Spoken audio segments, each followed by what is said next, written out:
আসসালামু আলাইকুম। আশা করি আপনারা সবাই ভালো আছেন। আপনারা সবাই জানেন যে গত ২ দিন আগে বৃষ্টি হয়েছে। বৃষ্টিতে আপনারা দেখতে পাচ্ছেন যে আমার খড়গুলো পানিতে এখনও ভাসতেছে। তো বাড়িতে আমার ৪ টা গরু আছে। তো যার কারণে আমার কিছু খড় এগুলো আমাদের জমিরই, নিজস্ব জমিরই।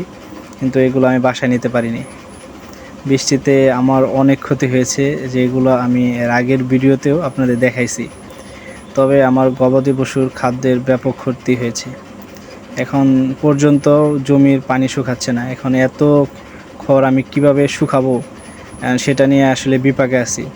তো এদিকে কিছুটা কম ক্ষতি হয়েছে, মানে উপরে কিছুটা শুকনো এখনও আছে, কিন্তু সামনে আরও ব্যাপক ক্ষতি হয়েছে, মানে পুরো খড়ে পানির নিচে চলে গেছে। তো বৃষ্টি হওয়ার কারণে আমার এত ক্ষতি হয়েছে, আসলে সম্ভব হয় নাই এতগুলো খড়কে গুছিয়ে রাখা।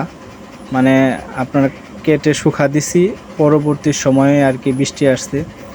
আপনারা যদি দেখেন যে পুরো জমি জুড়ে আর কি খের, মোটামুটি অনেক টাকার খড় এখানে। আপনার যদি আটি হিসাব করেন প্রায় ৩,০০০ প্লাস আটি আছিল এখানে। তো আসলে বিক্রি করি নাই, আমার স্ক্রিমের ভাগ ছিল, মানে মেশিন ভাগ যেটা বলে, তো ওটারও আটি এখানে ছিল। সব মিলিয়ে অনেক টাকার খরচ ছিল আর কি।